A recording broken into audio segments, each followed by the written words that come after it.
ilaha illallah wa la syarikalah wa asyhadu anna Muhammadan abduhu wa rasuluh, amma ba'du. Yang kami hormati pembimbing sekaligus guru kami Bapak Dr. Sofyan Sauri, yang kami hormati teman-teman seperjuangan yang sedang menanti dan melaksanakan kuliah terakhir di semester 3 ini, yang mudah-mudahan menjadi wasilah kita mendapatkan ilmu dari Allah Subhanahu wa Ta'ala. Untuk memperhemat waktu di siang ini, marilah kita awali pertemuan ini dengan bacaan basmalah secara bersama-sama. Bismillahirrahmanirrahim. Yang insya Allah hari ini Pak Dokter yang akan mempresentasikan masalah materi yang terakhir, yaitu Pak Yogi ya, Pak Yogi ya, Pak Yogi dengan teman-teman. Untuk itu supaya waktunya hemat dan semuanya kebagian dari kelompok terakhir, silahkan untuk langsung saja mempresentasikan makalah dan materinya. Gitu. Langsung saja Pak Yogi dan teman-teman, silahkan. Oke, terima kasih. Assalamualaikum warahmatullahi wabarakatuh. Waalaikumsalam warahmatullahi wabarakatuh. Yang saya hormati dosen pengampu Profesor Im Basliman, kemudian Bapak Dr. Uyud Sofyan Sauri. Dalam kesempatan ini di perkuliahan terakhir di semester 3 dan materi terakhir juga, saya akan mempresentasikan yaitu mengenai implementasi konsep BSC di Dinas Pendidikan. Kemudian kami mengambil fokus di implementasi konsep balancing scorecard Dinas Pendidikan Kota Surabaya guna meningkatkan kompetensi guru. Dalam kesempatan ini ada 3 hal yang akan kami bahas, karena kami ada 3 penyaji, diantaranya saya sendiri Supatmin, kemudian nanti Pak Yogi Sugiana, kemudian Bapak Sugeng Wardoyo. Pendahuluan, manajemen tradisional memandang keberhasilan organisasi hanya dari ukuran keuangan, seperti likuiditas, rentabilitas, return of interest, ROI atau profit. BSC memandang ukuran keberhasilan bukan hanya dari perspektif keuangan, tetapi harus ukuran seimbang, balance antara keuangan dan non-keuangan. Menjadi 4 perspektif keuangan: pelanggan, proses bisnis, internal pembelajaran, dan pertumbuhan. BSC ibarat instrumen atau dashboard dalam mobil, atau kokpit dalam pesawat, atau report sekolah, selalu memberikan sinyal posisi, keberadaan, kecepatan mencapai tujuan, atau kondisi warna merah, kuning, atau hijau. Implementasi BSC di lingkungan sektor publik. Implementasi BSC berkembang pesat bukan hanya di dunia bisnis, tetapi juga di sektor publik di negara asalnya, Amerika Serikat. Perkembangan implementasi BSC menjalar ke berbagai negara, termasuk Indonesia. Adaptasi implementasi BSC dapat diselaraskan dengan peraturan pemerintah Inpres nomor 7 tahun 1999 tentang kewajiban instansi pemerintah sampai eselon 2 membuat LAKIP, Peraturan Menteri Negara Pendayagunaan Aparatur Negara nomor Pers 09/M PAN/5/2007 tentang tanggal 31 Mei 2007 tentang pedoman umum penetapan indikator kinerja utama di lingkungan instansi pemerintah. Peraturan Menteri Negara Pendayagunaan Aparatur Negara nomor Pers garis-miring 11 Empan 08/2007 tanggal 28 Agustus 2007 tentang penetapan indikator kinerja utama di lingkungan Kementerian Negara Pendayagunaan Aparatur Negara. Model kerangka kerja penerjemah strategi ke dalam 4 perspektif. Ada customer, finansial, kemudian ada internal business process, learning dan grow, kemudian ada visi dan strateginya. Masing-masing saling berkaitan.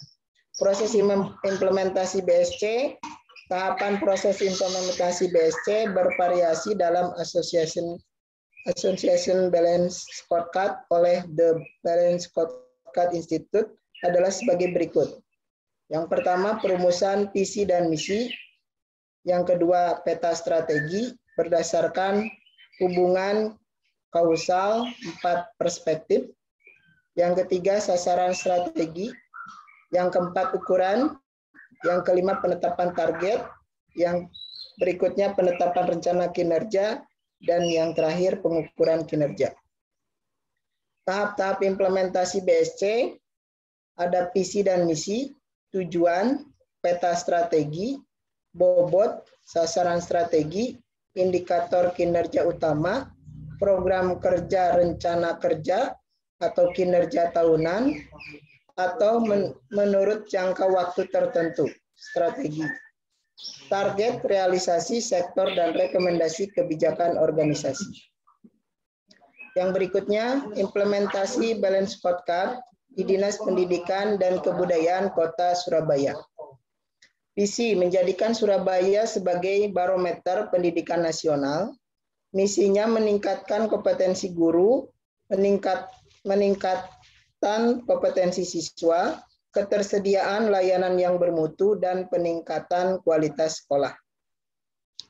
Peta strateginya, Dinas Pendidikan Kota Surabaya terdiri dari 4 perspektif Balance Scorecard. Pertama, perspektif keuangan. Kedua, perspektif pelanggan. Ketiga, perspektif proses bisnis internal. Keempat, perspektif pembelajaran dan pertumbuhan. Masing-masing perspektif terdiri dari 1 atau beberapa sasaran strategis. Yang berikutnya akan dilanjutkan oleh Pak Supadmin. Terima kasih. Terima kasih. Saya melanjutkan tentang sasaran strategi. Yang pertama yaitu tentang perspektif keuangan. Penggunaan anggaran yang efisien, yaitu tingkat pencapaian realisasi anggaran sesuai dengan target yang telah ditetapkan oleh Dinas Pendidikan. Kemudian penggunaan anggaran yang efektif, yaitu tingkat pencapaian tolok ukur kinerja dari setiap kegiatan sesuai dengan target yang telah ditetapkan oleh Dinas Pendidikan Kota Surabaya. Next.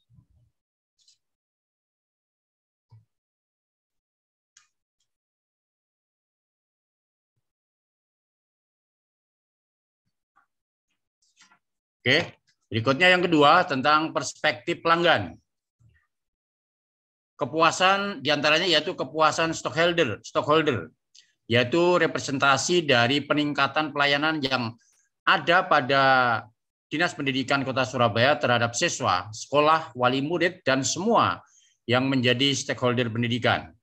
Berikutnya kepuasan masyarakat, yaitu merepresentasikan dari peningkatan pelayanan yang ada di Dinas Pendidikan Kota Surabaya kepada masyarakat luas, baik yang terlibat langsung maupun yang dalam pendidikan maupun tidak.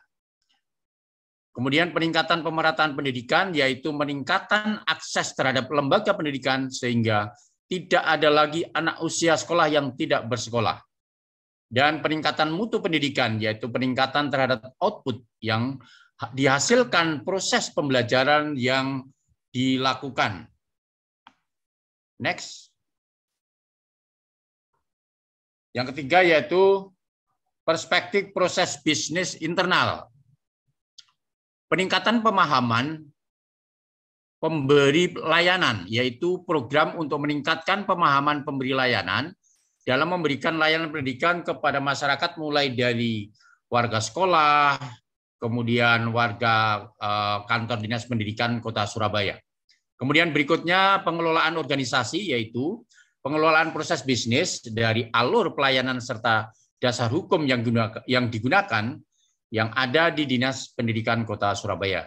Selanjutnya pemanfaatan teknologi, informasi dan komunikasi, yaitu pemanfaatan teknologi informasi dan komunikasi untuk pengelolaan data menjadi informasi sebagai sumber atau bahan pengambilan keputusan. Berikutnya pengadaan perlengkapan sekolah negeri, yaitu merupakan proses peningkatan pelayanan kepada siswa melalui pemenuhan sarana dan prasarana dari sekolah negeri di bawah naungan Dinas Pendidikan Kota Surabaya. Next. Kemudian sasaran strateginya, masih sasaran strategi yang keempat, yaitu perspektif pembelajaran dan pertumbuhan yang meliputi peningkatan mutu SDM adalah program untuk peningkatan kapasitas dan kemampuan dari pendidik, tenaga kependidikan, dan peserta didik. Next. Berikutnya kita akan membahas tentang IKU atau indikator kinerja utama. Sebagai tolak ukurnya dalam BHC menggunakan indikator kinerja utama di Kota Surabaya ini. Nah, ini ada beberapa indikatornya, yaitu dengan statusnya nanti akan merah, kuning, dan hijau. Dan nanti akan dibahas di pembahasan. Silakan next. Kemudian hasil untuk IKU-nya yaitu perspektif keuangan, realisasi penyerapan anggaran, yaitu 85,70% yang berwarna kuning. Kemudian persentase ketercapaian tolak ukur kinerja kegiatan hanya mencapai 20 kegiatan dari total 32 kegiatan, yaitu 62,5% dengan kondisi merah. Next.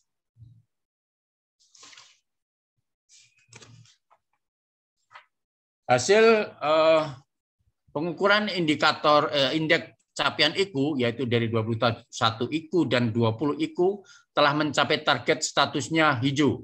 Dan ini bisa saya sampaikan seperti yang di layar. Silakan, next.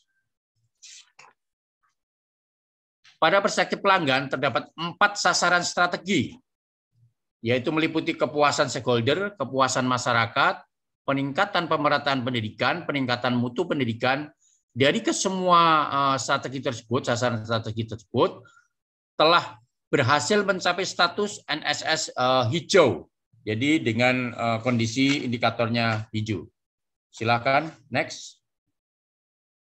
Hasil pengukuran indeks capaian IKU diantaranya itu perspektif proses bisnis internal. Pada perspektif proses bisnis internal terdapat 7 IKU, diantaranya adalah jumlah sosialisasi yang diselenggarakan, yang kedua jumlah SOP pelayanan, berikutnya jumlah peraturan daerah tentang pendidikan, jumlah peraturan wali kota tentang pendidikan, berikutnya tentang struktur jabatan dan eselonary ring yang terisi, kemudian jumlah aplikasi berbasis TIK, jumlah sekolah negeri yang mendapatkan sarana. Ini semua adalah IKU tersebut telah tercapai target dengan status warna hijau. Silakan, next. Perspektif proses bisnis internal memiliki 4 sasaran, yaitu meliputi peningkatan pemahaman pemberian layanan, pengelolaan organisasi, pemanfaatan TIK, pengadaan perlengkapan sekolah, dan pada semua sasaran strategi tersebut telah mencapai sasaran yang ditetapkan, yaitu dengan warna hijau, status hijau. Silakan. Next.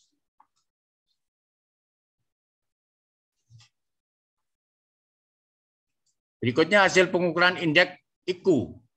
Perspektif pembelajaran dan pertumbuhan. Perspektif pembelajaran dan pertumbuhan memiliki 5 IKU, yaitu persentase tenaga pendidik yang memenuhi standar kualifikasi, jumlah guru yang mengikuti pendidikan lanjutan strata 1 dan strata 2, jumlah siswa yang mendapatkan pengembangan minat, bakat, dan kreativitas, jumlah orang yang mengikuti pelatihan seminar dan lokakarya, serta diskusi ilmiah tentang berbagai isu pendidikan, jumlah peserta yang mengikuti peningkatan mutu pembelajaran. Dari kelima IKU tersebut juga terdapat status ya dengan mencapai target, yaitu dengan status hijau. Silakan, next.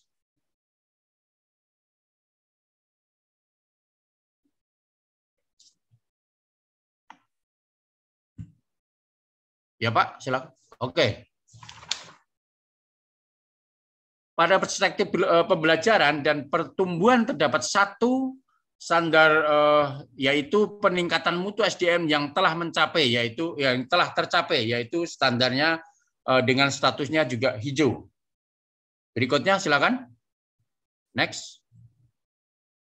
Oke, untuk selanjutnya tentang kinerja perspektif yaitu NKP dan seterusnya nanti akan disampaikan oleh teman kita yaitu Bapak Sugeng Wardoyo. Baik, saya lanjutkan. Mohon maaf Bapak Ibu sekalian, tadi Pak Yogi sempat terlempar dari Zoom ya.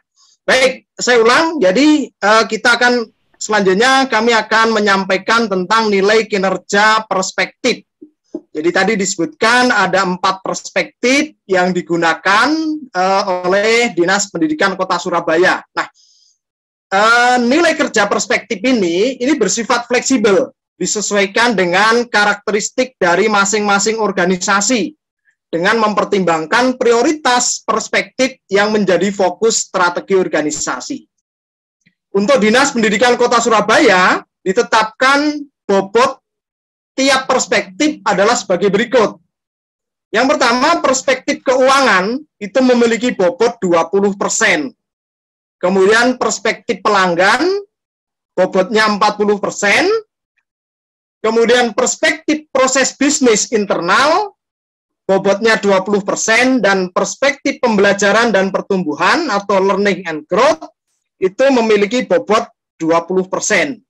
Dari sini terlihat bahwa yang menjadi prioritas ini di sini adalah perspektif pelanggan, ya, nilainya 40%. Nah, kita akan lihat berapa nilai dari masing-masing perspektif atau nilai kinerja dari setiap perspektif.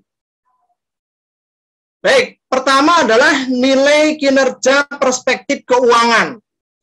Seperti tadi disampaikan oleh Pak Supatmin di awal bahwa nilai dari sasaran strategis yang jumlahnya 1, kemudian bobot nilai kinerjanya kemudian dikalikan, ya, ini akan menghasilkan bobot seperti ini, ya. Jadi ini adalah dari anggaran yang efisien. Contohnya nilai sasaran strategisnya tadi sudah disebutkan oleh Pak Supatmin itu 85% capaiannya, ya, jumlah sasaran strategisnya 1, bobot nilai kinerja perspektifnya adalah 20%, maka nilai NKP-nya adalah 17%. Kemudian dari yang kedua adalah anggaran yang efektif. Ini masih merah tadi. Nah, kalau dijumlah menjadi kuning. Ini dari nilai kinerja perspektif keuangan. Kemudian dari nilai kinerja perspektif pelanggan itu sudah berwarna hijau, ya, karena nilai sasaran strategisnya sudah tercapai semua. Kemudian kita lihat nilai kinerja perspektif proses bisnis internal. Ini warnanya juga sudah hijau, artinya sudah tercapai, ya, dari yang direncanakan. Kemudian nilai kinerja perspektif pembelajaran dan pertumbuhan juga hijau. Nah, inilah 4 perspektif dari masing-masing perspektif dalam balance scorecard yang digunakan oleh Dinas Pendidikan Kota Surabaya, di mana perspektif keuangan itu belum tercapai sehingga warnanya kuning, ya. Kalau tadi sudah di awal sudah disebutkan oleh Pak Supatmin bagaimana mendapatkan warna merah, kuning, hijau, ya. Ini adalah ketercapaiannya, berapa persen ketercapaiannya. Nah, sehingga dari 4 perspektif tersebut kita bisa melihat nilai kinerja unitnya atau nilai kinerja dari Dinas Pendidikan Kota Surabaya, ya. Dari 4 perspektif tersebut, ya, kita bisa melihat bahwa nilai kinerja perspektif untuk Dinas Pendidikan Kota Surabaya itu sudah berwarna hijau, artinya sudah tercapai. Baik, itu adalah nilai kinerja perspektif. Kami akan lanjutkan, ya. Dari data-data yang kami dapatkan tersebut, kami kelompok terakhir, ya, saya, Pak Supatmin, dan Pak Yogi mencoba melakukan analisa dan juga melakukan pembahasan atas data-data implementasi balance scorecard di Dinas Pendidikan Kota Surabaya. Kita akan menganalisa dari teori yang pertama tadi disampaikan oleh Pak Yogi. Apakah Dinas Pendidikan Kota Surabaya sudah memiliki visi dan misi? Jawabannya ada. Kemudian tujuan. Nah, dari data ya, dari data kami tidak menemukan. Mungkin ada tujuan itu, tetapi dari pencarian yang kami lakukan, terus terang kami tidak langsung melakukan interview atau wawancara, tapi kami mengulas dari sebuah data. Ya, tujuan kita tidak menemukan. Kemudian peta strategi. Apakah Dinas Pendidikan Kota Surabaya membuat peta strategi? Ada jawabannya. Jadi sudah disebutkan bahwa mereka memiliki 4 peta strategi. Ya. Kemudian bobot, pembobotan dari setiap strategi. Jawabannya ada, tadi juga sudah dibahas. Kemudian sasaran strategis. Apakah ada sasaran strategis? Tadi sudah disebutkan ada, ya, sehingga kita menganalisanya, oh ada sasaran strategisnya. Kemudian indikator kinerja utama. Apakah ada? Nah, seperti tadi disebutkan dalam sebuah teorinya bahwa untuk kinerja pada lembaga pemerintah itu melalui peraturan disebutkan dengan indikator kinerja utama. Oh ada. Kemudian program kerja, rencana kerja, ya, kinerja tahunan, ada. Kemudian target. Apakah ada target yang ditetapkan? Ada, karena tadi sudah bisa diukur berapa persen ketercapaiannya. Kemudian realisasi, ada. Kemudian scoring. Ya, scoring ini adalah bagaimana mengukurnya, ada. Kemudian rekomendasi kebijakan organisasi. Kami tidak menemukan, barangkali ada. Ya, tapi terus terang kami dari data kami tidak menemukan. Nah, dari hal-hal yang sudah ditampilkan tersebut, maka kami kelompok terakhir menyampaikan bahwa Dinas Pendidikan dan Kebudayaan Kota Surabaya telah mengimplementasikan balance scorecard sesuai dengan tahapan-tahapan implementasi balance scorecard. Baik, kemudian kami lanjutkan analisa kami, ya. Peta strategi itu merupakan suatu dashboard, ya tadi sudah disebutkan oleh Pak Yogi, gitu ya, atau sebuah panel instrumen yang memetakan sasaran strategis organisasi dalam suatu kerangka hubungan sebab akibat. Nah, di sini kami berikan warna merah, kami tegaskan bahwa peta strategis itu merupakan ya dalam bentuk kerangka hubungan sebab akibat yang menggambarkan keseluruhan perjalanan strategi organisasi. Nah, kemudian kami dari kelompok terakhir ini, ya, kami menilai, gitu ya, kami menganalisis bahwa peta strategi yang disusun oleh Dinas Pendidikan Kota Surabaya belum menggambarkan suatu hubungan sebab akibat. Ya, kenapa? Karena jadi terlihat bahwa keuangan itu menjadi perspektif pertama, dengan nilai capaian masih berwarna kuning. Ya, sedangkan 3 perspektif lainnya sudah hijau. Nah, ini akan bisa kita analisis lanjut pada slide berikutnya. Oke. Perspektif keuangan itu masih berwarna kuning. Kalau kita lihat sebagai hubungan sebab akibat, tadi disebutkan bahwa Dinas Pendidikan Kota Surabaya perspektif yang pertama itu adalah perspektif keuangan, maka kami pun menggambarkannya ini paling atas. Nah, kalau kita lihat, seharusnya itu berupa sebuah hubungan sebab akibat. Dari perspektif keuangan, ya, itu nanti akan menyebabkan perspektif proses bisnis internal berjalan dengan baik. Kenapa? Proses bisnis internal yang tadi disebutkan sasaran strategis tidak akan bisa jalan kalau tidak ada keuangan. Kemudian pembelajaran dan pertumbuhan. Untuk menjalankan perspektif pembelajaran pertumbuhan, ya, sasaran hal-hal yang dicanangkan, maka dibutuhkan keuangan. Nah, dari perspektif pembelajaran pertumbuhan yang baik, seharusnya ini akan membuat bisnis proses internalnya menjadi baik.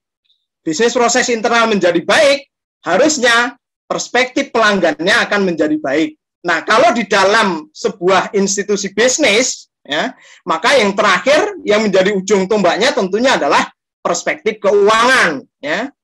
Ya, karena yang dicari dalam dunia bisnis adalah keuntungan. Nah, tetapi ya, yang perlu diingat bahwa ini adalah bukan lembaga bisnis. Ini adalah lembaga pelayanan publik, ya. Lembaga pelayanan publik ini adalah lembaga pendidikan yang notabene-nya adalah merupakan pelayanan publik. Seharusnya perspektif keuangan itu tidak menjadi yang paling utama. Oke, ini analisis yang kami lakukan. Nah, mengapa ini terjadi? Ya, tidak terlihat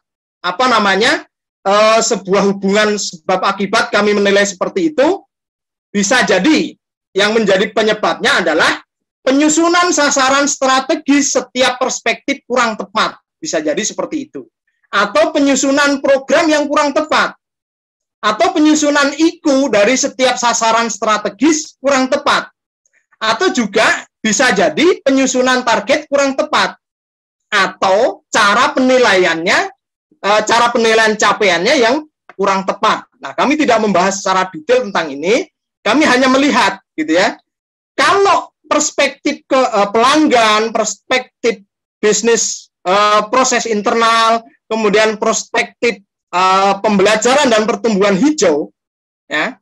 Tapi perspektif keuangannya masih kuning, kami menilai bisa jadi ini suatu bentuk pemborosan, gitu ya. Artinya membuat anggarannya terlalu besar. Buktinya apa? Dengan anggaran yang tidak terserap semuanya, tadi hanya 85%, semua perspektif yang lain sudah hijau, nilainya sudah bagus. Nah, kami melihatnya apakah mungkin terjadi suatu pemborosan. Baik, itu adalah analisis yang kami lakukan. Nah, kemudian kami juga menganalisa, ya, bahwa dari sebuah teori yang dikemukakan oleh Niven tahun 2003, bahwa balance scorecard pada sektor publik berbeda dengan sektor bisnis. Ya. Nah, karena perbedaan tujuan yang ingin dicapai. Kalau pada sektor bisnis, pasti yang akan dicapai adalah peningkatan keuangan, ya, keuntungan, ya, memuaskan para stakeholder dari sisi finansial, ya, para pengusaha. Nah, pada sektor publik tentunya berbeda, bukan lembaga untuk mencari uang, gitu ya. Tapi sektor publik itu artinya memberikan pelayanan kepada publik. Nah, ini sehingga penerapan balance scorecard pada sektor publik itu seharusnya dimodifikasi. Ini teori yang dikemukakan oleh Niven tahun 2003. Nah, peningkatan kinerja perspektif keuangan itu bukan menjadi tujuan utama. Nah, kalau kita lihat tadi di Dinas Pendidikan Kota Surabaya masih disebutkan, ya, atau digambarkan masih menjadi yang utama. Nah, seharusnya bukan yang utama. Ini menurut Niven, gitu ya. Kemudian ukuran kinerja keuangan itu bukan profit, tetapi efektivitas dan efisiensi. Tadi juga sudah seperti itu, gitu ya.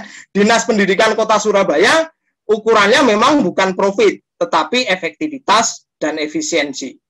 Kemudian kinerja perspektif customer itu seharusnya menjadi prioritas yang utama. Dia letaknya berada di bawah misi, ya. Jadi visi misi, kemudian habis itu perspektif customer. Nah, di sini sudah bagus. Tadi diberikan bobot 40%.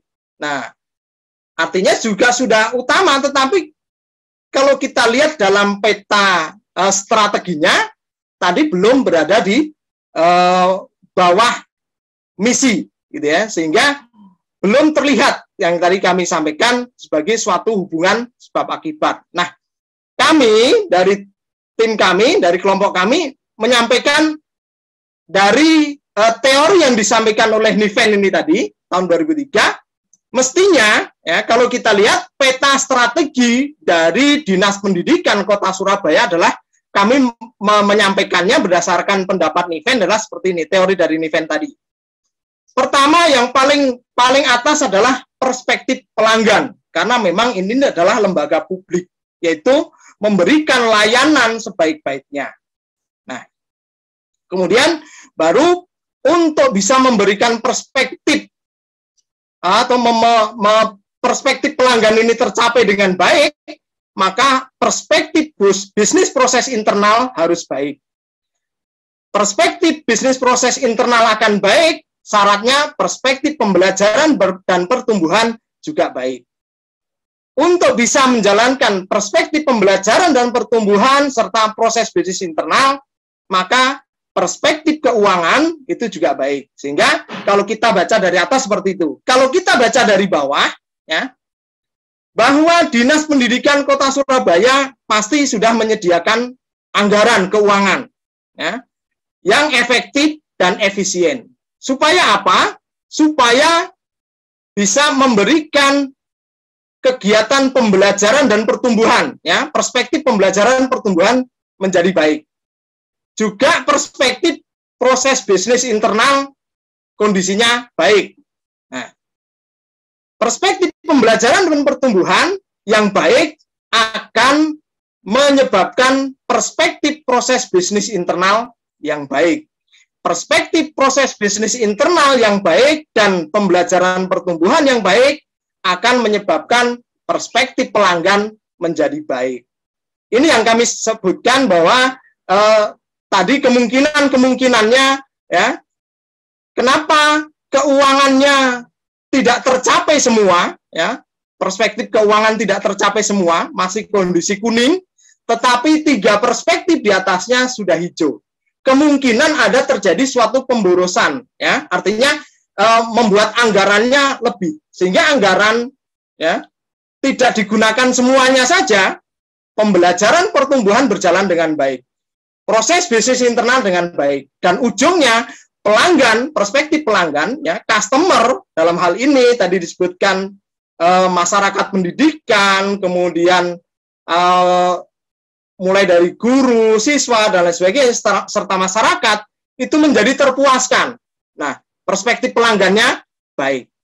Nah, ini yang tadi kami sebutkan, ada kemungkinan ada hal-hal yang menyebabkan analisa kami tadi, mungkin dari sisi keuangannya, ya, ketika menetapkan anggarannya berlebihan. Nah, ini analisa yang kami lakukan, ya. Sebagai lembaga sektor publik yang memberikan layanan kepada publik, maka kinerja layanan merupakan hal yang paling utama. Hal ini dapat dicapai dengan perbaikan bisnis proses internal dan sumber daya manusia yang baik. Artinya perspektif proses bisnis dan perspektif pembelajaran dan pertumbuhan yang baik. Kemudian, proses bisnis internal yang baik dapat dicapai dengan dukungan anggaran keuangan yang mencukupi. Artinya perspektif keuangan dan sumber daya manusia yang baik atau perspektif learning and growth. Sumber daya manusia yang baik, ya, perspektif learning and growth dapat dicapai dengan dukungan anggaran keuangan yang mencukupi, perspektif keuangan.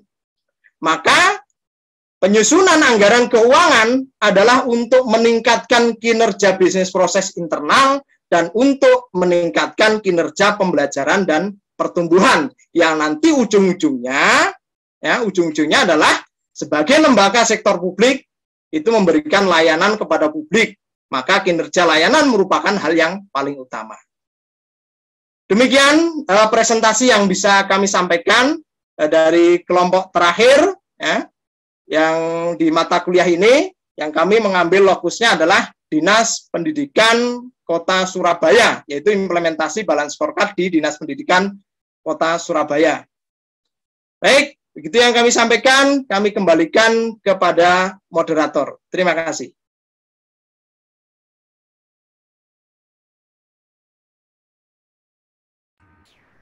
Terima kasih kepada kelompok terakhir yang telah memaparkan konsep BSC di Dinas Pendidikan Kebudayaan Kota Surabaya guna meningkatkan kompetensi guru.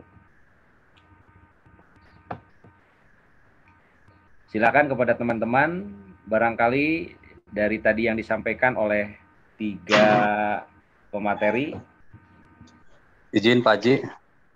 Oh, silakan Pak Nur Halali, langsung saja. Baik, terima kasih atas waktunya, atas kesempatan yang diberikan. Baik, dari paparan tadi, saya ingin ada sedikit gambaran dari para pemateri ini tentang konsep BSC yang diterapkan di Dinas Pendidikan Surabaya itu yang mana gitu, yang sudah diterapkan dan yang tidak bisa diterapkan. Itu saja barangkali, terima kasih. Ya, hatur nuhun Pak Nur Halali. Silakan langsung saja satu-satu.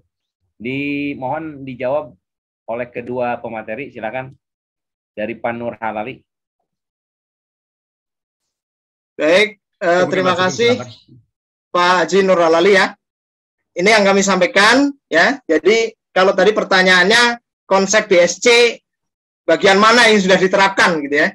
Kalau kita melihat penerapan balance scorecard yang sudah diterapkan, maka kita akan melihat, kita akan menganalisis dari tahapan-tahapan implementasi balance scorecard. Ya. Yang pertama, apakah kita lihat apakah ada visi dan misinya? Ada.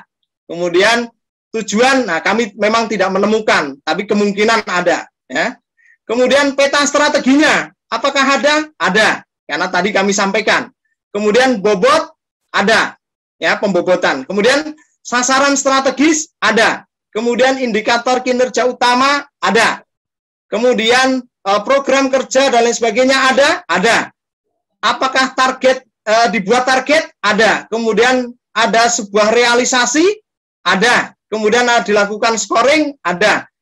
Kemudian rekomendasi kebijakan organisasi?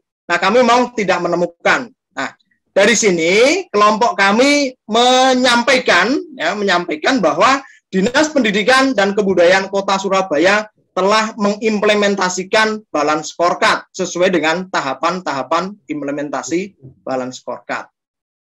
Nah, begitu jawaban yang bisa kami sampaikan. Terima kasih. Mungkin Pak Yogi atau Pak Padmin akan menambahkan, kami persilahkan. Oke, terima kasih. Mungkin secara umum di Dinas Pendidikan Kota Surabaya sudah melaksanakannya semua, hanya ada beberapa yang sesuai dengan yang direncanakan itu belum terlihat, seperti tadi nomor 11 dan nomor 2 ini tidak kami menemukan karena memang kami secara literaturnya tidak menemukan itu. Kemungkinan secara umum pasti ada, hanya tidak terpublikasikan saja. Kemudian dari hasil yang dijalankan juga sudah cukup memuaskan mestinya secara umum. Hanya perspektif keuangan yang masih belum berjalan dengan baik. Dengan sendirinya seluruh konsep itu sudah dijalankan. Mungkin itu saja penambahan saya. Silakan mungkin kalau ada lagi Pak Yogi, kalau memang. Pak Yogi silakan, Pak, ada tambahan atau cukup? Pak Yogi? Cukup Pak, cukup dulu.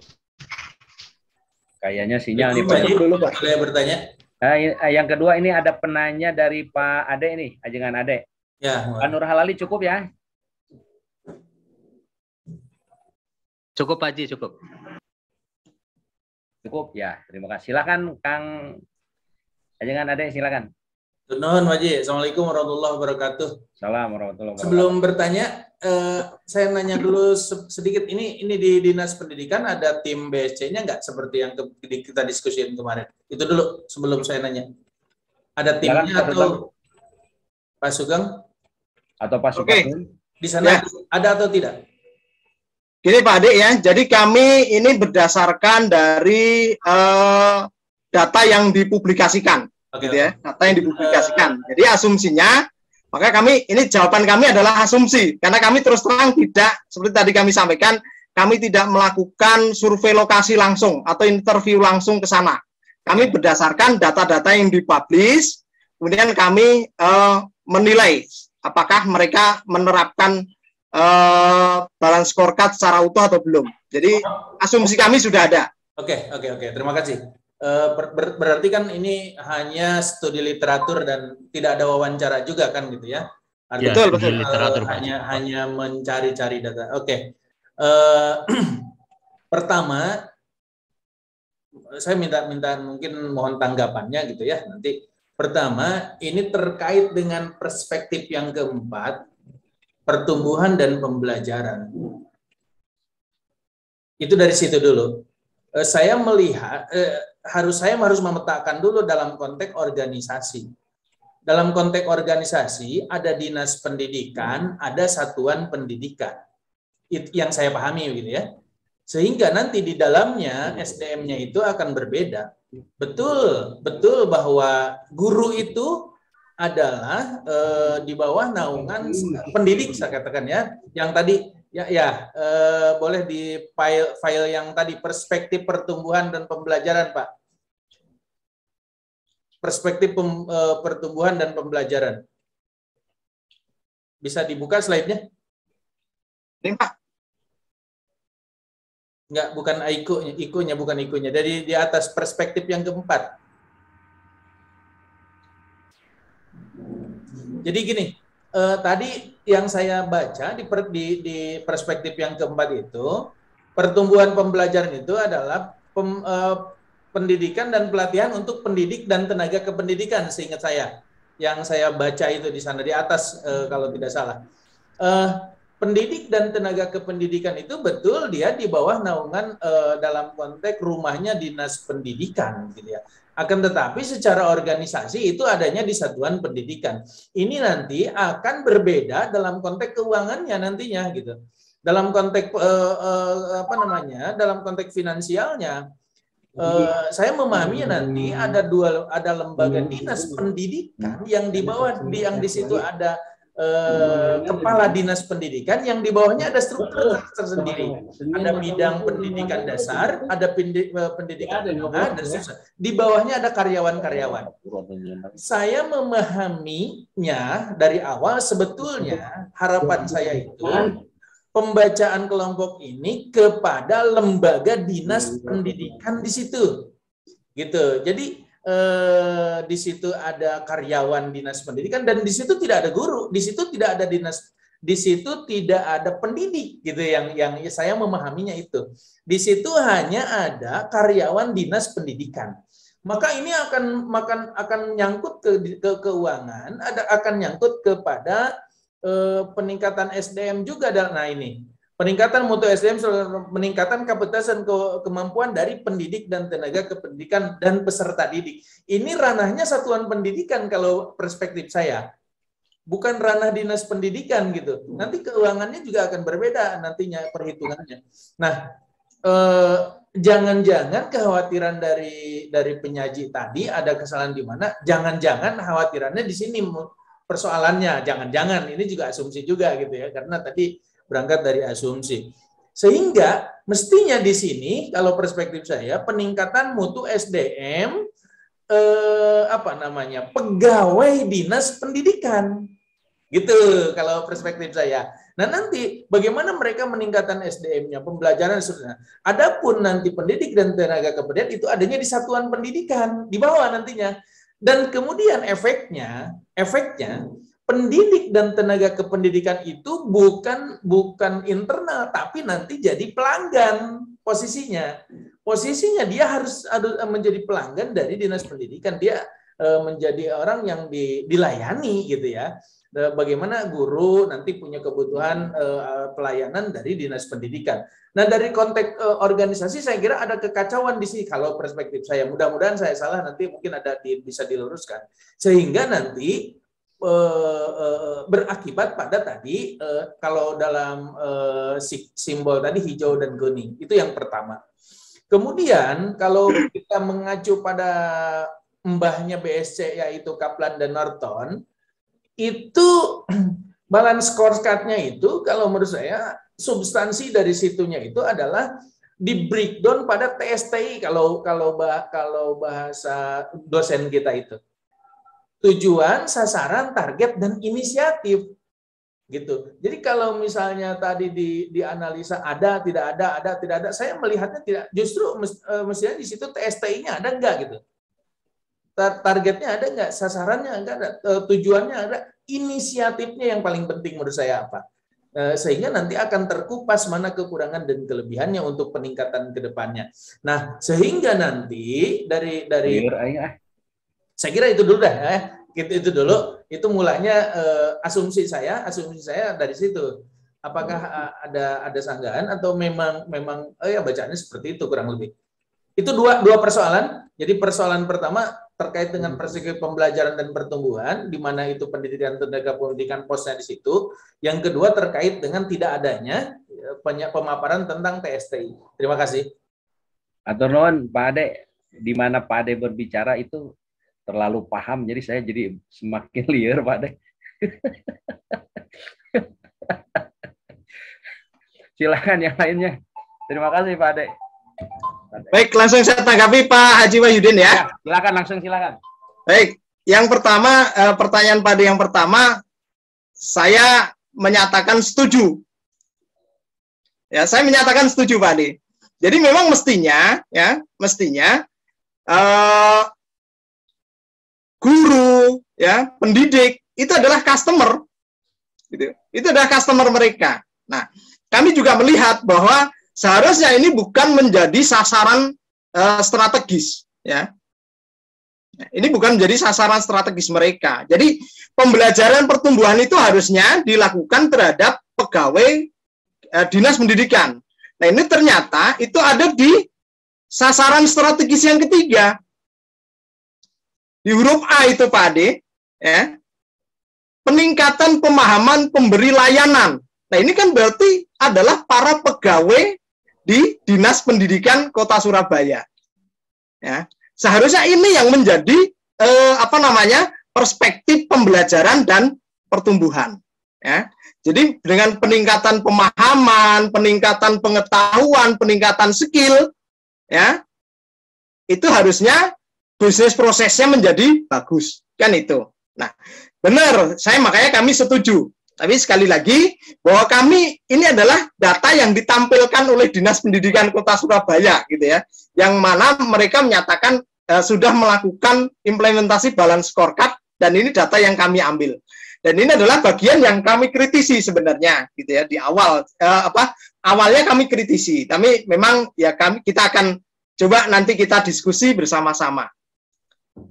Yang pertama, makanya kami sangat setuju dengan Pak Adi. Ya, kami sangat setuju. Harusnya ya di perspektif pembelajaran dan pertumbuhan itu bukan guru dan tenaga pendidik gitu ya, tenaga kependidikan, tetapi para pegawai di Dinas Pendidikan Kota Surabaya.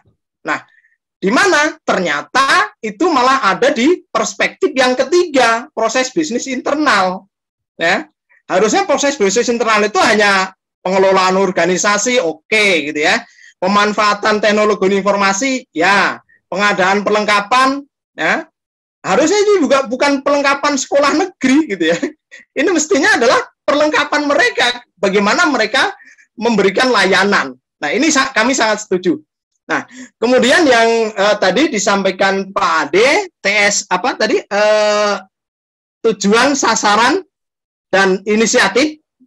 Ya, ini sasaran ini Pak Ade, gitu ya. Sasaran ini, ya. Kemudian bicara tujuan, ya, tujuan itu sebenarnya ini juga tadi pada saat menyampaikan misi mereka, itu sebenarnya kami juga akan mengkritisi gitu bahwa misinya kenapa seperti itu seperti tujuan gitu ya. Seperti itu Pak Ade ya.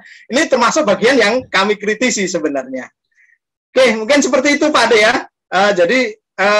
Tetapi kalau kita melihat tadi dari teori ada, tidak ada. Memang kami hanya melihatnya, oke, mereka menampilkan itu, ada. Tapi apakah ada ini tepat?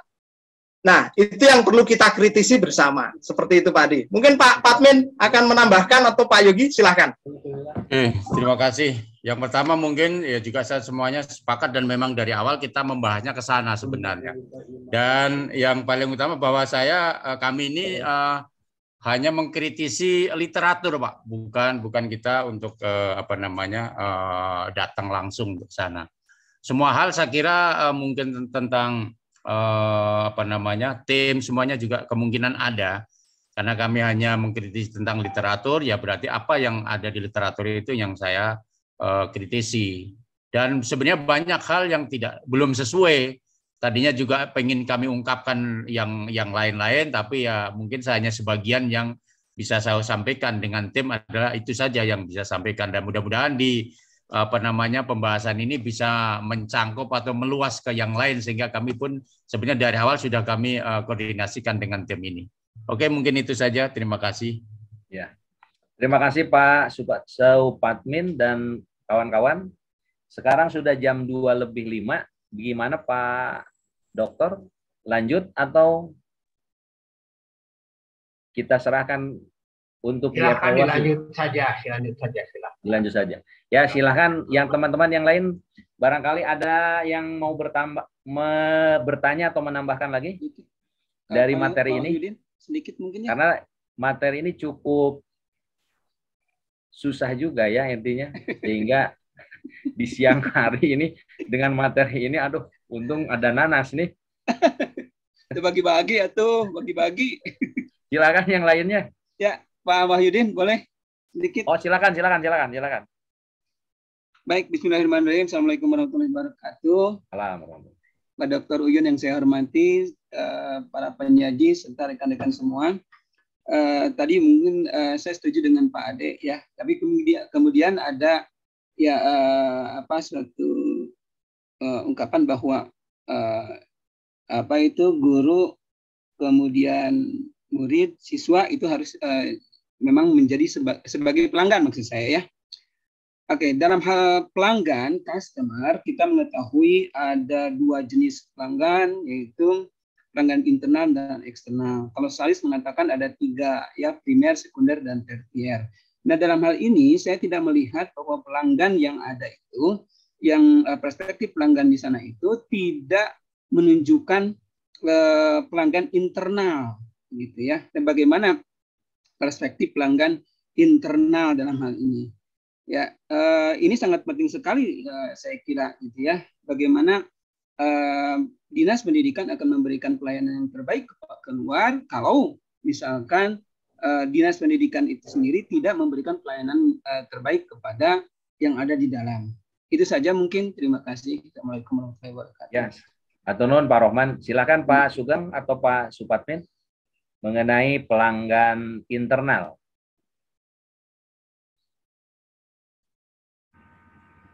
Pak Sugeng? Ada Pak Patmin, enggak? Silakan, ada tanggapan? Oke, Pak Sugeng ada dulu. Baik. Oke. Ya, setuju dengan yang disampaikan oleh Pak Rohman. Pak Rohman gitu ya, Pak Haji Rohman gitu ya. Intinya kami setuju. Jadi memang yang disampaikan di sini perspektif pelanggan ini semuanya adalah pelanggan eksternal, ya. Walaupun di situ disebutkan stakeholder, gitu ya. Tapi tetap di situ disebutkan siswa, sekolah, wali murid, ya, yang semuanya menjadi stakeholder pendidikan. Kemudian kepuasan masyarakat, yaitu representasi dari peningkatan pelayanan yang ada pada Dinas Pendidikan Kota Surabaya. Ya. Ini meluas kepada masyarakat luas, ya, baik yang terlibat langsung ataupun tidak. Kemudian peningkatan pemerataan pendidikan, yaitu peningkatan akses terhadap lembaga pendidikan. Ini juga sama, pelanggan eksternal juga, gitu ya. Kemudian peningkatan mutu pendidikan, yaitu peningkatan terhadap output. Ini juga pelanggan eksternal, gitu ya. Memang belum terlihat Pak Haji Rohman di sini pelanggan internalnya. Nah, siapa pelanggan internal? Memang mestinya di sini ada perlu ditambahkan, ya, bahwa pelanggan di sini adalah pelanggan internal. Siapa? Yaitu para pegawai, ya, di lingkungan Dinas Pendidikan. Jadi kalau pertanyaannya seperti itu, maka jawaban kami adalah setuju. Memang mestinya ada seperti itu, gitu ya. Nah, walaupun itu juga bisa kita lihat kalau pelanggan internal itu tadi ada di poin perspektif proses bisnis internal tadi, yang mestinya tadi kita sudah bahas, kami sudah bahas, mestinya ini ada di perspektif learning and growth, gitu ya. Nah, bagaimana tentang pemahamannya, bagaimana tentang pengetahuannya, termasuk sebenarnya bagaimana tentang kesejahteraannya. Nah, itu mestinya ada di situ. Oke, mungkin seperti itu tanggapan kami. Intinya kami setuju dengan yang disampaikan Pak Haji Rohman. Mungkin Pak Supatmin ada yang ditambahkan, silakan. Oke, terima kasih. Sebenarnya dasar awal kami sebenarnya kita awalnya kita mau mencari lokus ini memang agak sulit juga yang sudah melaksanakan BSC, khususnya di Dinas Pendidikan. Karena kami di Tangerang Selatan, di Depok, itu belum ada yang menangani menjalankan itu secara terlihat. Maka kami memutuskan untuk literatur, dan dari literatur ini memang ada beberapa kejanggalan, diantaranya memang khususnya yang pelanggannya, karena memang seharusnya pelanggan itu ya harus ada yang ada di dalamnya situ juga, dan ini melangkah ke sekolah. Nah ini mestinya nanti untuk kita bisa bahas bersama, dan saya juga setuju dengan apa yang disampaikan Pak Rahman dengan Pak Ade juga, karena itu nggak jauh berbeda semuanya karena kita membaca dari literatur tersebut. Oke, mungkin itu saja. Terima kasih. Silakan Pak Yogi, masih ada tanggapan Pak Rohman? Baik Pak, setuju Pak. Pada intinya, pada prinsipnya kami setuju Pak. Memang kalau ketika pelayanan publik itu, apalagi untuk berbicara masalah internal ya, sebetulnya memang betul yang tadi disampaikan, ketika melihat perspektif yang pada poin 4 itu harusnya ada di satuan pendidikan. Nah, di sini masih muncul ketika pelayanan itu untuk di Dinas Pendidikan di Kota Surabaya. Pada prinsipnya setuju Pak, saya juga seperti itu. Setuju ya. Terima kasih. Gimana Pak Rohman tanggapannya? Puas, ya, Alhamdulillah, terima kasih. Nuhun, nuhun. Ya, alhamdulillah. Silakan, ada 13 menit lagi. Kita masih bisa diskusi atau menambah wawasan tentang peningkatan mutu ini.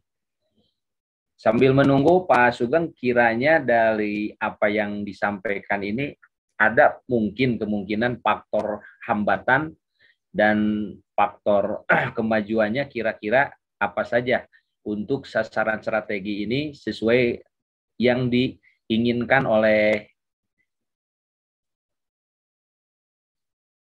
pengelola. Silakan Pak Sugeng. Sambil menunggu yang lain. Faktor hambatan dengan ininya. Dengan pendukungnya, silakan. Baik, Pak Haji Wahyudin, gitu ya. Jadi apa sih yang menjadi hambatan gitu ya, tentang implementasi balance scorecard ini gitu ya di Dinas Pendidikan Kota Surabaya. Ya, sekali lagi Pak Haji Wahyudin, kami sampaikan bahwa kami di sini adalah studi literatur gitu ya. Di sini kami studi literatur.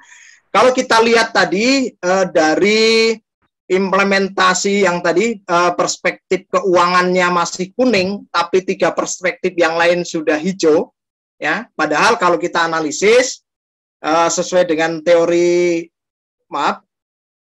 yang tadi disampaikan oleh Niven gitu ya, mestinya perspektif keuangan itu menjadi drivennya ya, menjadi drivennya.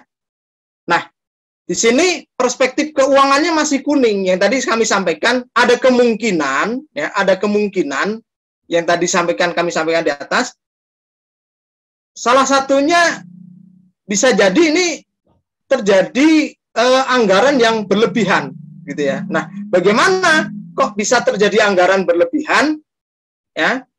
Memang kalau kita, walaupun saya bukan dari di institusi pemerintahan gitu ya, memang kebanyakan di institusi pemerintahan kalau saya lihat gitu ya, yang paling penting itu kan ketika bicara keuangan gitu ya, bagaimana membuat anggaran gitu ya, bagaimana anggaran itu yang istilahnya pokoknya anggaran itu harus ada, kemudian bagaimana menghabiskan anggaran. Kalau kami melihat, saya sebagai orang pihak swasta gitu ya, melihatnya bagaimana anggaran itu harus habis. Nah, ternyata anggaran belum diselesaikan semua, tapi perspektif-perspektif yang lain sudah hijau gitu. Nah, makanya kami mengatakan tadi bisa jadi ini karena terjadi suatu pemborosan. Nah, hambatannya apa? Sehingga kami menganalisa kami mungkin pemahaman tentang balance scorecard, ya, tentang bagaimana implementasinya mungkin juga perlu ditingkatkan. Jadi itu yang menjadi hambatannya Pak Haji Wahyudin. Ya. Mungkin seperti itu. Mungkin Pak Padmin mau menambahkan, kami persilahkan. Oke, terima kasih. Saya kira betul tadi yang disampaikan oleh Pak Sugeng juga. Kemudian di Dinas Pendidikan ini memang lebih banyak juga ada jabatan publiknya. Sehingga mungkin tidak terlalu bisa secara mandiri. Ini secara pribadi untuk yang saya lihat di lapangan. Tapi kan kalau kita di literatur hanya terlihat yang ada di literatur. Yang ada di situ juga. Sehingga sebenarnya hambatan yang paling sulit adalah nanti bila mana ada pergantian jabatan tersebut akan merubah dari yang lain sehingga akan kesulitan juga untuk melaksanakan apa yang sudah dirancangkan sebagai peta strategi yang akan disampaikan, karena pasti akan setiap akhir periode pasti akan ada perubahan yang sangat drastis, itu yang akan sulit. Dan apa yang disampaikan oleh Pak Sugeng tadi juga ya, benar juga dilihat dari sudut pandang yang berada di luar dunia pendidikan, dan memang seharusnya khususnya untuk yang program dan sebagainya itu tidak mengedepankan dari segi keuangannya, karena memang ya proposal dan sebagainya, dan itu yang paling diutamakan adalah keuangannya yang harus lebih besarkan, karena dilihat dari sini sudah ketahuan banget itu ya, dari ya walaupun di situ masih kuning tetapi semuanya sudah bisa tercapai. Ini hambatan yang paling utama adalah dari segi itu. Mungkin itu saja. Ya, terima kasih Pak Supatmin. Pak Yogi silakan, ada atau yang lainnya ada?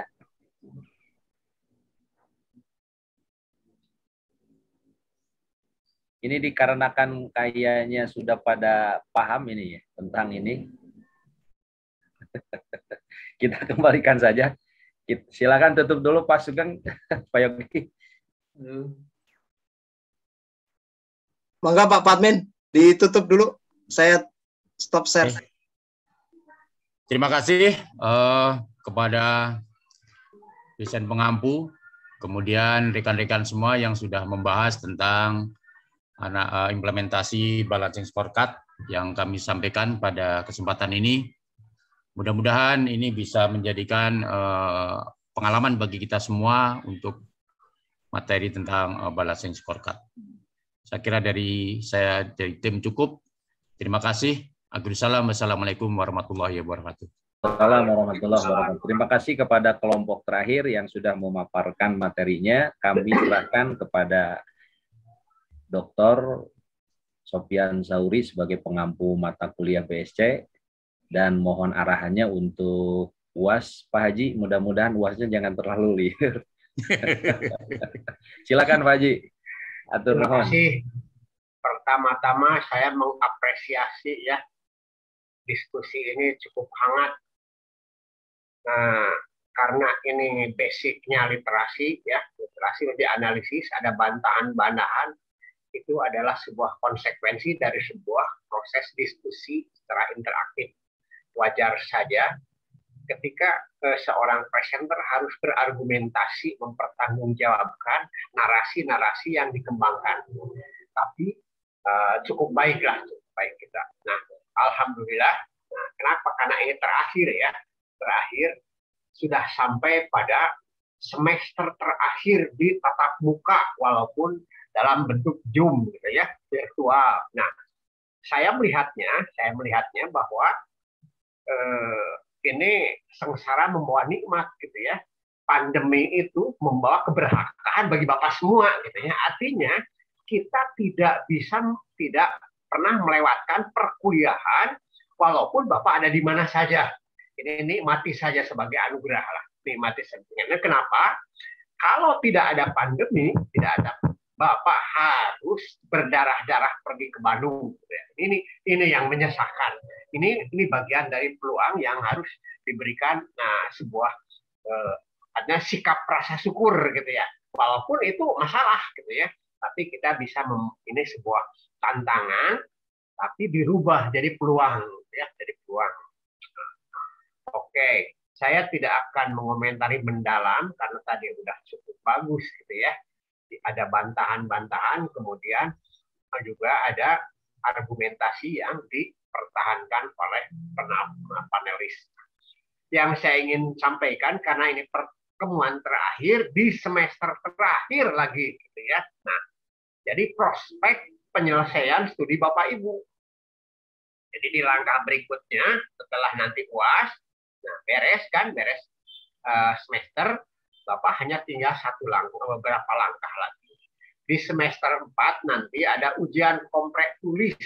Memang menyebalkan Pak, harus tulis tangan gitu. Tapi itu memang sebuah proses yang harus dilalui gitu, menyebalkan lah. Dengan waktu lama, kesal gitu ya, ditulis tangan. Nah, setelah itu dijadwalkan lagi ujian kompreh lisan, apalagi lisan gitu ya, apalagi lisan. Nah, kenapa? Karena yang di malam yang dipelajari ini dosen yang menyampaikan pertanyaan beda gitu. Tapi bukan itu yang jadi persoalan. Bagaimana Bapak Ibu berargumentasi dengan nalar yang akademis ya, yang akademik gitu ya, yang logis gitu ya. Nanti ketika ditanya tentang umumnya, jangan sampai umumnya ada yang iseng gitu, karena sederhana nih, sederhana pertanyaannya. Pak, tahu enggak 8 standar nasional itu lupa gitu ya. Kadang-kadang lupa gitu ya. Kenapa? Karena mungkin nervous atau apapun gitu ya. Padahal sederhana gitu ya. Atau iseng lagi. Kenapa? Karena kecenderungan mencoba aja, mencoba. Penguji itu mencoba nalar. Pak, yang dimaksud SPMI itu apa? Umpamanya gitu ya. Atau yang dimaksud dengan balance scorecard itu untuk apa? Kenapa Bapak mempelajari balance scorecard apa sih? Nah, contoh, itu hal-hal itu akan muncul pada pertanyaan komprehensif lisan. Nah, siap-siap mental. Jadi tipnya, jadi mental itu harus di atas soal ya Pak ya. Jadi mental dulu di atas, soal di bawah. Jangan terbalik ya, kalau soal di atas, mental di bawah, nervous. Jadi tidak percaya diri. Jadi tipsnya, tinggikan dulu mental, soalnya di bawah-bawah. Jadi dalam setiap kehidupan. Ya. Nah, setelah kompreh lisan, Bapak akan dihadapkan pada UP, ujian proposal. Ini ujian yang sebenar-benarnya ujian. Ya. Makanya proposal Bapak Ibu harus siap. Ya, harus sudah siap. Satu, untuk penguji yang sudah ada ini ya. Sudah ada lembar pengesahannya. Jadi kalau mungkin gitu ya, kalau mungkin dihimpun oleh ketua kelas, 1 untuk ujian, untuk penilaian, 3 untuk persiapan ujian UP, harus 3 eksemplar ya. Jadi 4 ya, 4 untuk dosen pengampu, 3 disampaikan ke sekretariat atau ke Bapak Is atau Pak Wawan ya, Bapak Is Wawan untuk sebagai bahan UP. Misalnya setelah ditandatangani ada lembar pengesahan ya Pak ya, di lembar pengesahan Prof. Iim dan yang saya ya.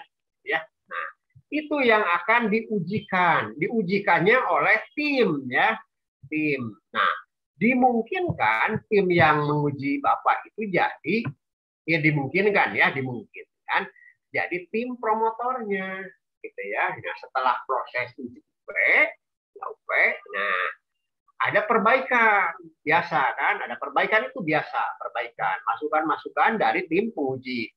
Setelah dikonfirmasi, setelah dilakukan perbaikan secara menyeluruh, nah ditandatangankan lagi kepada tim. Nah, makanya ini kerjanya lebih ke physically gitu ya. Tanda tangankan lagi sambil mengajukan permohonan tim pembimbing atau tim promotor ya. Nah, pengajuan tim promotor itu langkah keempat. Kemudian pengajuan tim promotor dari Bapak nanti akan dibahas oleh direktur, wadir, dan kaprodi untuk menentukan berbagai karakteristik dari dimensi keahlian, ya, kapasitas dan sebagainya, gitu ya. Nah, setelah dibahas dalam suatu sidang tertutup, kemudian ditertibkan SK tim promotor. Nah, ketika ditertibkan SK tim promotor, nah, hari itu Bapak sudah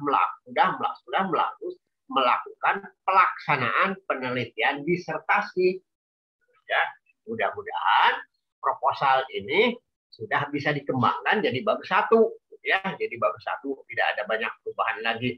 Artinya sudah running pada bab 2, bab 3, ya, bab 3. Nah, perlu saya ingatkan bahwa terkait dengan lama studi. Kemarin Pak Rektor menggulirkan bahwa dulu itu maksimal ada minimal 3 tahun. Sekarang tidak perlu 3 tahun. Nah, kalau itu ini peluang buat Bapak, ya, peluang. 1, peluang untuk efisiensi waktu, dan 2, peluang anggaran nih. Anggaran nih, Pak, ya. Anggaran ini peluang nih. Tapi syaratnya ada syarat.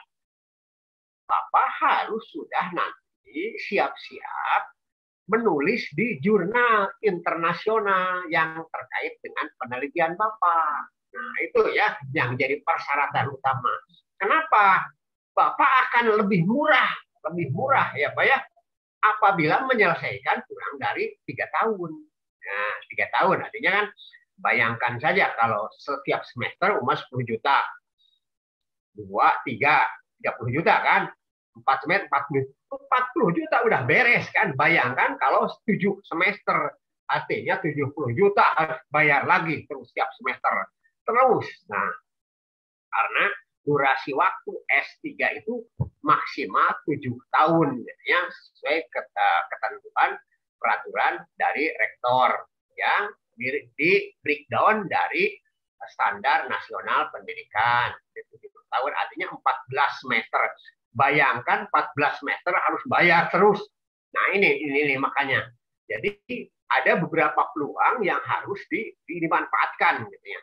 Nah, cuman persoalannya harus ada komitmen untuk menyelesaikan secara tepat, gitu ya, cepat dan selamat, gitu ya. Nah, itu ya yang jadi. Artinya sesibuk apapun Bapak harus mencuri waktu secara spesifik untuk menyelesaikan persoalan ini, karena berimplikasi pada lamanya studi, implikasi pada membengkaknya anggaran, gitu ya, membengkaknya anggaran. Nah, ini makanya ada strategi, nah, ada sasaran, ada tujuan, nah itu ya, balance scorecard kontekan ke sini, ya. Bagaimana strateginya, peta strateginya, supaya kita lulus kurang dari 3 tahun umpamanya. 1, ada komitmen. 2, menyempatkan atau mencuri waktu di kesibukan Bapak.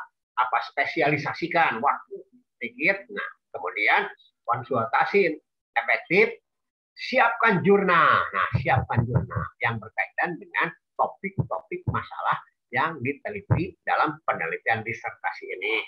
Nah, habislah nanti, nah setelah itu, setelah pelaksanaan, akan dilakukan bimbingan bersama tim promotor 3 untuk menyampaikan persepsi, kemudian ujian tertutup dan terbuka.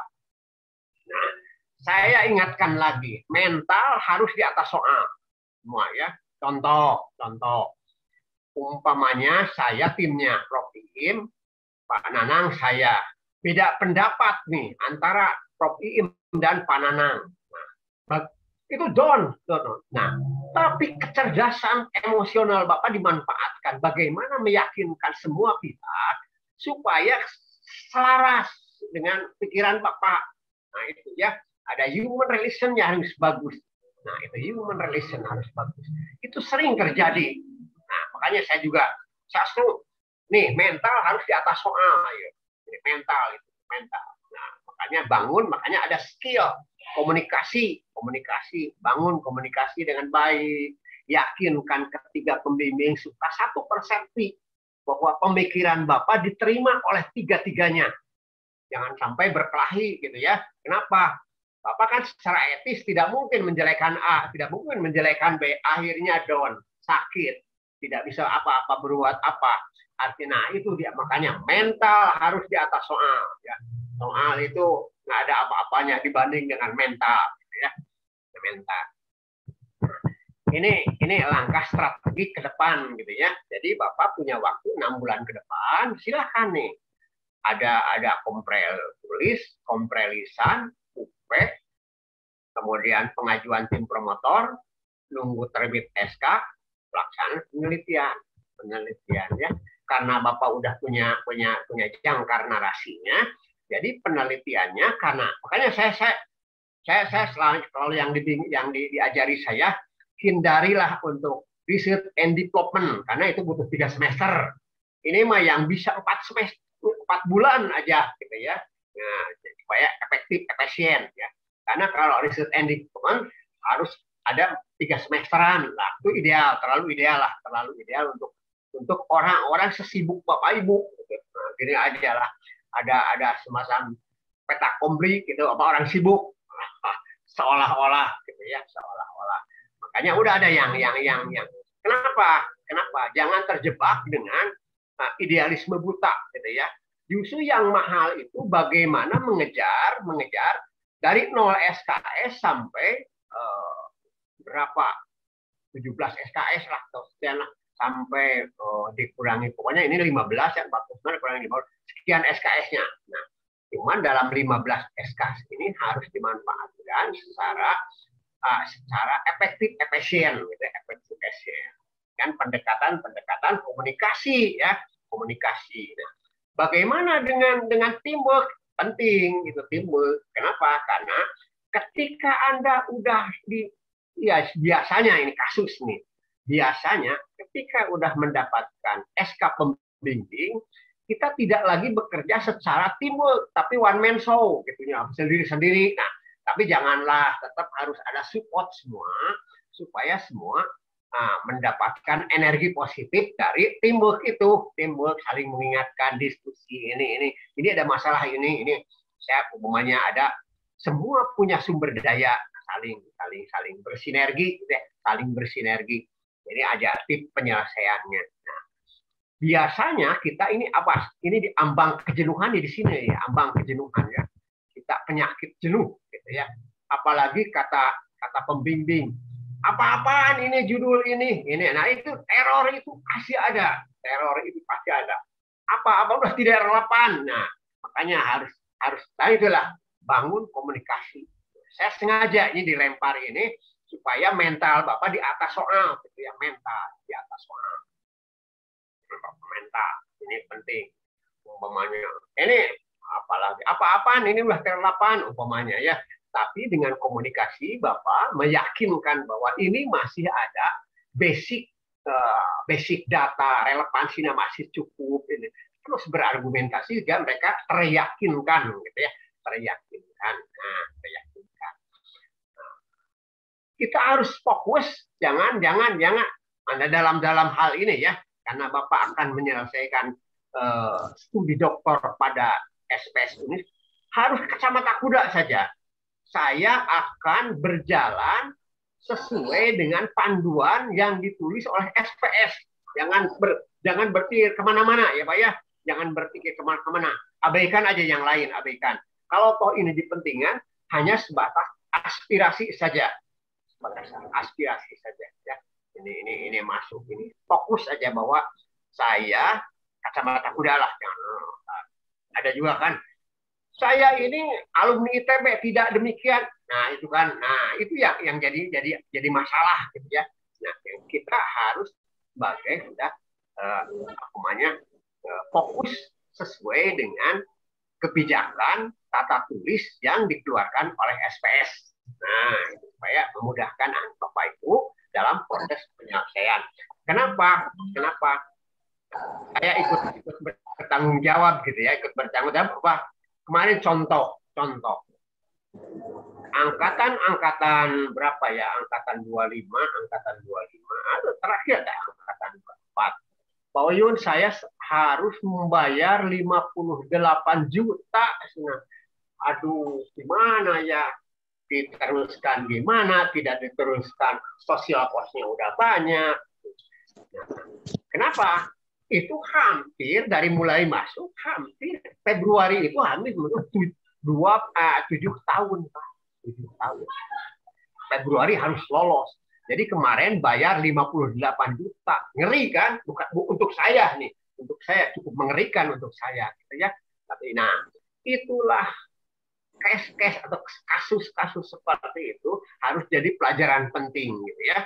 Sesibuk apapun ketika udah berkomitmen, ya, curi waktu di kesibukan untuk spesifik menyelesaikan ini. Tidak susah, tidak susah. Makanya saya selalu melakukan tip, ya, tip buat folder jurnal, folder buku, folder kebijakan, folder ini. Jadi kita punya bank, ambil, tidak serta-merta, gitu ya. Tidak, nanti pas ketika lapangan, catatan lapangan, ada masukan, terus kita menganalisis dalam satu komputeris, jangan kebingungan, gitu ya. Selalu saya tip. Nah, makanya buat satu setting desain komputer, desain tata tulisnya, yang pendukungnya adalah kumpulan jurnal, kumpulan buku teori, kumpulan kebijakan, kumpulan data-data empirik, kumpulkan, nanti ambil itu sebagai raw materialnya, gitu ya. Nanti ketika di lapangan sesuai kisi-kisi membuat masukan, ini catatan lapangan dari umpamanya kepala sekolah, ini dari wakil kepala, dari guru, terus dihimpun. Kita narasikan, analisis, tumpahkan. Nah, makanya ini manajemen itu begitu kontekstual. Semua jangan dikerjakan secara tiba-tiba. Minimal harus ada POAC. Satu, direncanakan, diorganize, ya, ditata, dilaksanakan, dan dikontrol. Sejauh mana kontekan. Ya. Manajemen itu di mana-mana sangat begitu penting, gitu ya. Nah, kaitannya dengan proses penyelesaian seperti Anda. Kecuali kalau Bapak Ibu, saya mau hibah aja dana ke ini, senang ke Uninus, biar dilama-lama apa, senang-senang saja, gitu ya. Tiap semester bayar, ngapa? Tapi bukan itulah, jangan. Nah, jangan itu. Usahakan sesingkat mungkin, jadi murah, tapi bukan murahan. Kita harus begitu, Pak. Murah, karena kan FSC, tapi bukan murahan. Nah, ya. Kenapa? Karena ada dana lagi yang Bapak harus keluarkan. Ini. Kenapa? Jurnal yang terbaik itu biasanya minta bayaran, Pak. Jurnalnya ya. Umpamanya Scopus, masuk di Scopus Q3 biasanya antara 6 atau Q2 antara 10 juta, apalagi Q1 udah sampai 30 jutaan gitu ya. Nah, itu salah satunya ya. Jadi betul-betul dari dimensi finance, dimensi activity, dimensi raw input, Bapak harus betul ready ya, siap ya, siap. Nah, karena kalau tidak nanti akan berdarah-darah. Supaya berdarah-darah, ada uang segitu banyak disampaikan ke ini, jadi sayang. Ini bukan cerita bohong nih. Kemarin yang diujikan, tapi off the record namanya. Pak, aduh, kemarin saya harus ujian tertutup, tapi saya harus bayar lagi 58 juta. Banyak amat. Ya, karena tiap semester saya menunggak terus, ya lupa. Padahal kata saya bilang, Pak, kalau Bapak bisa menyelesaikan 3 tahun aja, itu kan efisiensinya berapa? Gitu ya, efisiensinya. Satu hal, gitu ya. Jadi mudah-mudahan semua punya komitmen untuk diri sendiri, konsensus untuk semuanya. Membangun konsensus, ya, yuk kita selesaikan secara bersama-sama. Nah, itu lebih elegan, lebih bagus lagi lah. Spirit the cop beda, gitu ya. Umpamanya Pak Cecep mengawal, kenapa Pak Wahyudin begitu kurang bergairah? Nah, ayo motivasi, karena ada hubungan ada nilai-nilai psikologis yang harus dibangun, ada nilai-nilai teknis, gitu ya. Nilai psikologis itu malas, enggan. Nah, itu bagian tim ketua bagaimana mendongkrak, memotivasi malas, enggan, susah Tapi tim tech ada kendala teknis. Aduh, olah datanya ya kumaha ya, bisa berdiskusi kan, bisa diskusi. Disebut triangulasi teh harus gimana? Nah, itu bisa diskusi dengan teman-teman yang sudah punya pengalaman.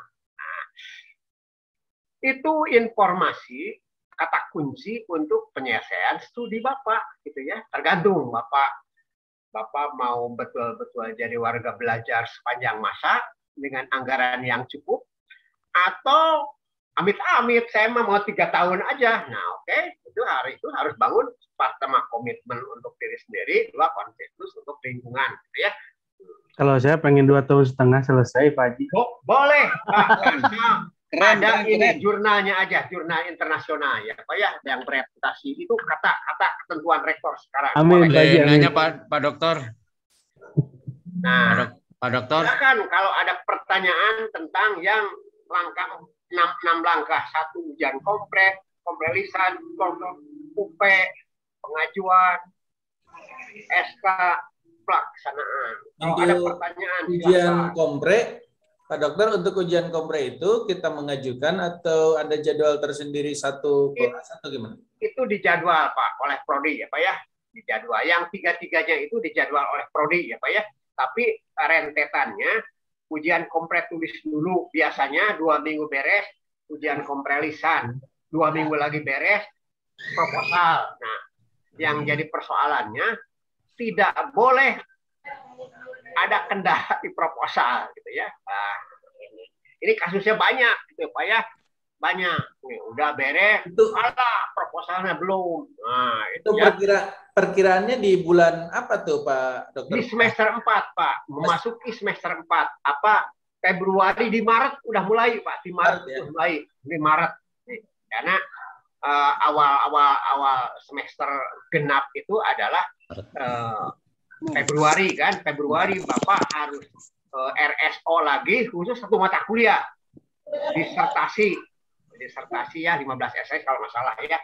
Nah, tergantung. Kalau yang sekarang nanti 25 SKS gitu ya. Nah, Bapak RSO lagi ya. Nah, bayar lagi kan? Bayar lagi. Nah, ini makanannya di semester 4. Nah, makanya mudah-mudahan jangan sampai semester 5 atau kecuali kalau terpaksa harus bayar di semester 5 gitu ya. Makanya saya sengaja informasikan supaya planning Bapak itu betul-betul mempertimbangkan berbagai aspek finance, aspek waktu Bapak dan sebagainya gitu ya. Ada Pak Dokter, boleh tanya? Mohon izin Pak Dokter. Mangga, sok Pak Nur. Untuk yang di jurnal internasional kan itu disertasi atau makalah gitu. Terus ininya volumenya berapa gitu? 1, 2 atau 3 seperti apa? Mohon arahannya Pak Dokter. Terima kasih. Tergantung gitu. Yang penting ada kaitannya dengan penelitian disertasi Bapak, gitu ya, bisa dari awal, gitu ya. Nah, sebetulnya yang diirikan 1, Pak, yang diwajibkan itu 1, tapi terinternasional yang bereputasi, gitu ya. 1 aja yang berkaitan dengan disertasi. Nah, 1, ya. Makanya ada nih. Kalau model Pak Ade udah nulis itu ini mah prakondisi saja gitu ya, prakondisi karena Pak Ade nulis pada jurnal nasional gitu. Karena untuk ini mah harus internasional. Tapi ini udah ada catatan-catatan, jadi pertimbangan bahwa ini adalah beberapa telah melakukan sebuah penelitian yang dituangkan pada jurnal. Gitu ya. Tapi yang jadi Dokter, mohon maaf, tanya Pak Dokter. Ya, boleh silakan. Ya, terima kasih. Assalamualaikum warahmatullahi wabarakatuh. Waalaikumsalam. Kalau tidak salah, saya pernah baca itu yang Scopusnya itu kan sudah yang jurnal internasionalnya harus dari Uninus ya, Pak Dokter. Kalau misalnya dari kampus lain misalnya bisa nggak ya itu? Ada 2 ya Pak ya, ada 2 kategori ya. Ada kategori Sinta itu kualifikasi yang diterbitkan pada skala nasional, Sinta 1, 2, 3, 4 sampai 5 itu ya kualifikasinya ya. Ada yang internasional bereputasi gitu ya, bereputasi yang paling bergengsi itu udah masuk pada kategori terindeks di Scopus. Ada dari mulai Q 4, 3, 2, 1, tapi yang satu itu mah sangat sulit lah, sangat sulit. Ya biasanya pada tataran 3 sampai 4 ya, 3 sampai 4 ya.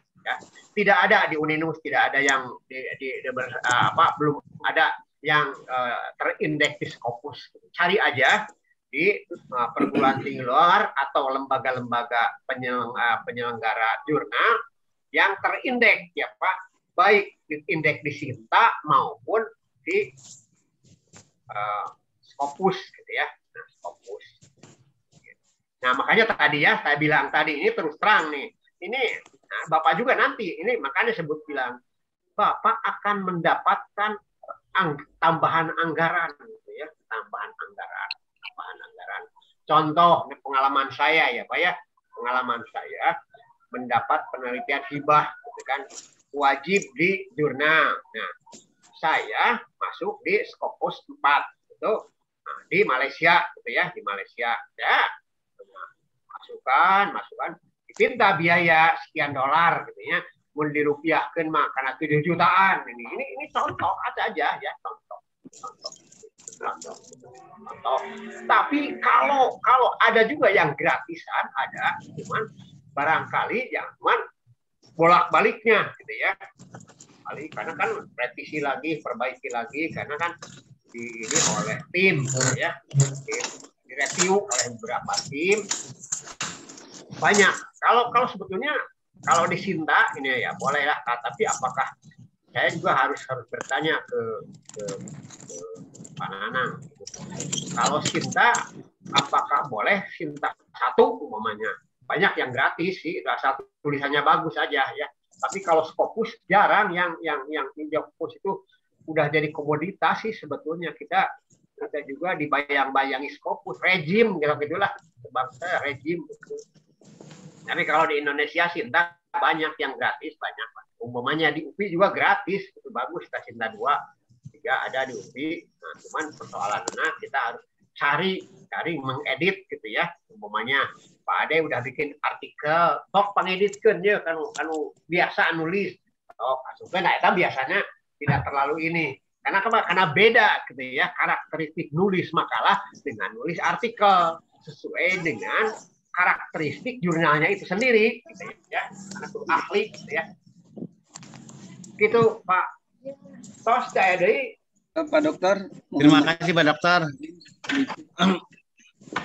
Begini Pak Dokter, apakah mungkin, mohon maaf ini, apakah mungkin ketika sidang proposal itu justru judulnya itu tidak diterima begitu Pak Dokter? Sebetulnya judul itu Pak, judul itu sampai bimbingan itu tentatif Pak, belum definitif Pak.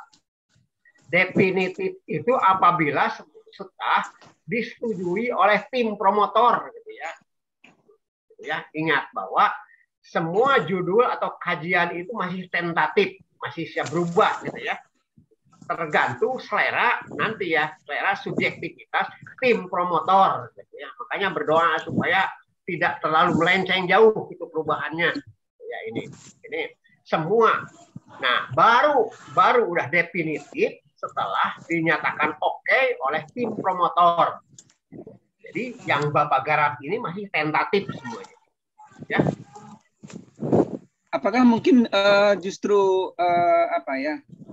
inti dari contoh judul tersebut itu harus berubah total gitu?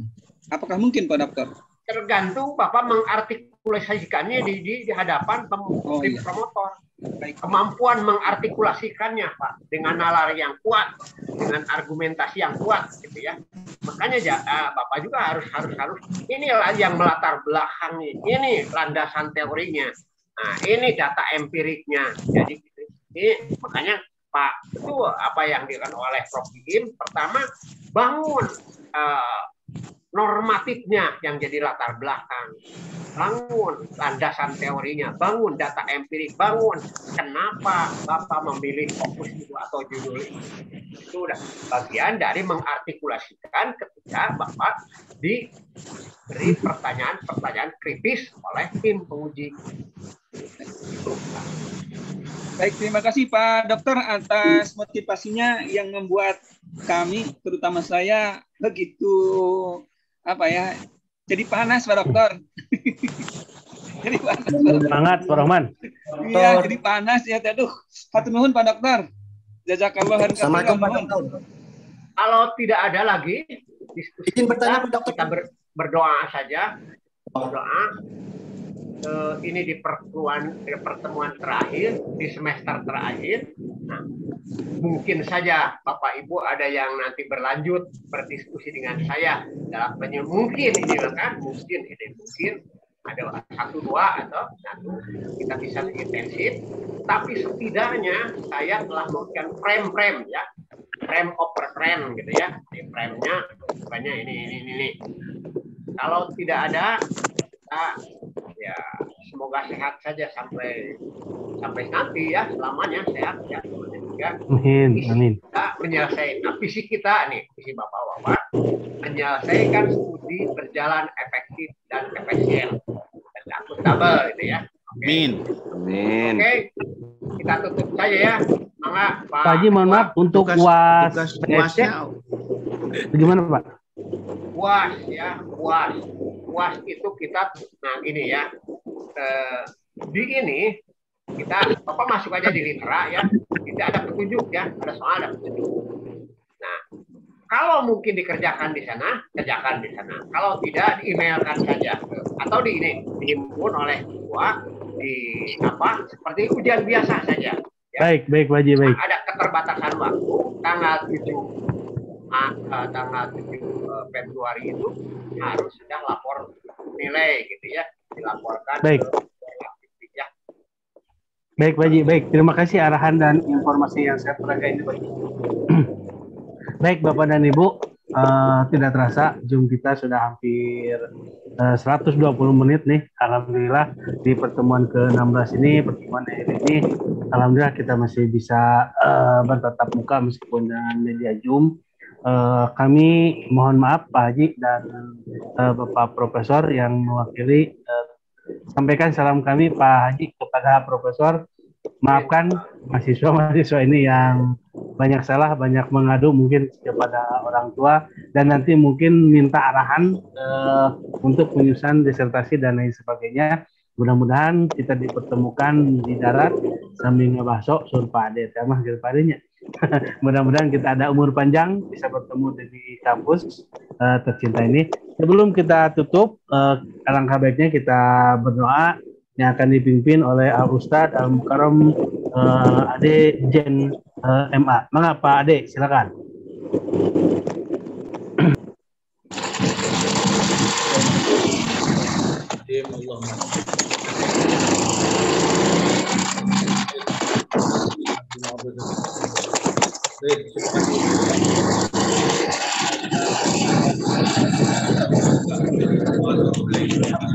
Assalamualaikum warahmatullahi wabarakatuh.